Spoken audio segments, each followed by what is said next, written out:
This is the Chapter 5, Section 4, Skill 3, Example 3, the last example in the notes for the section. In this problem, we have the rate at which people are entering an auditorium for a rock concert, and we are given the function r modeled here below. So I'm going to take a second to put that into my y editor, because chances are good that I'm going to use it. So we'll put in 1380x squared minus 675x cubed. I've got my rate in there, and it is measured in people per hour. No one is in the auditorium at time t equals 0 when the door opens and the doors close and the concert begins at time t equals 2. So let's look at what we know already. We've got information about this r of t that is measured in people per hour. And then we're plugging in from the time 0 to 2, and the time is the input, which is measured in hour.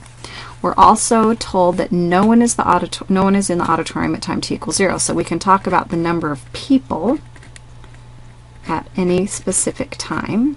That's going to be the number of people we start with plus the accumulation from when we had that many people up to time t on the rate at which that number of people is changing. So that's going to be my r. So the question in part A is how many people are in the auditorium when the concert begins. So that means I'm looking for the number of people after 2 hours. So that means I'm going to accumulate from 0 to 2 on r of x. Since I've put r into y1, I can now compute that as an integral on my calculator. So I'll do that real fast here. Go to the home screen. We're going to integrate y1 of x with respect to x from 0 to 2. And we end up with 980 people. Notice if we do dimensional analysis, people per hour times hour is going to give us people. If we look now at part B, it says find the time when the rate at which people enter the auditorium is a maximum. So we want to maximize r of t. So this is going to occur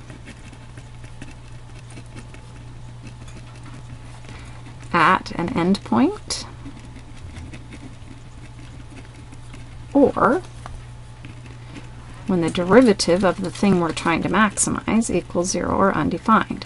So we have r in our y1 already. We don't have r prime. So since we have a calculator, I'm going to go to my y editor, and I'm going to let y2 be the derivative of that y1. And I'm interested in when that equals 0 or undefined. So I'm going to turn off y1, and then I'm going to set my window for the specified time, which is 0 to 2.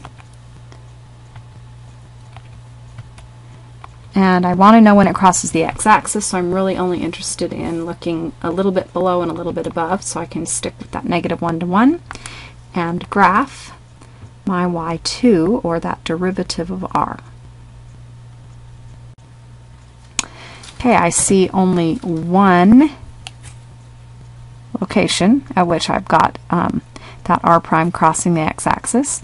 So I'm going to figure out what it is by doing F5. Look at the 0. I need to move to the left. Looks like 1 is on the left and 2 is on the right.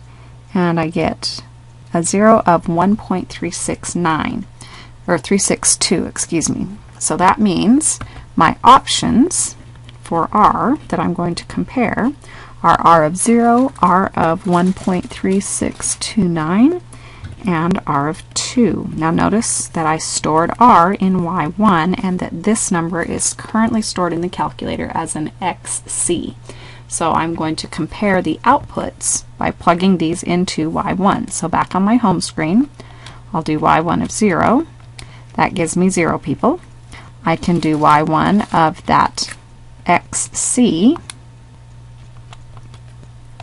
which gives me 854.527, and I can do y1 of 2, which is 120. Looking at this, I can see that the rate at which people are coming into the auditorium is maximized at time 1.3629. So the maximum rate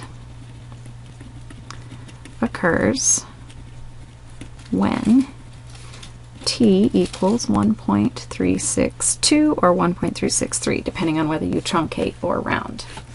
Okay, so now part C says the total wait time for all the people in the auditorium is found by adding the time each person waits, starting at the time the person enters and ending when the concert begins. So the function w is going to model this total wait time for all the people, and the derivative is given by this. So we want to find w of 2 minus w of 1. Now remember, w is an antiderivative of w prime. So if we want w of 2 minus w of 1, that's the same as w of t evaluated from 1 to 2, which looks remarkably like the antiderivative evaluated from 1 to 2 of that w prime. So if I want to compute w of 2 minus w of 1, I'm really just looking at the accumulation from 1 to 2 on this function. So I'm going to do this all on the home screen. That function is 2 minus t times y1 of t. Remember, we put that r into y1, and we want to accumulate that now with respect to t from 0 to 2. Hit diamond enter, and we're going to end up with 700 and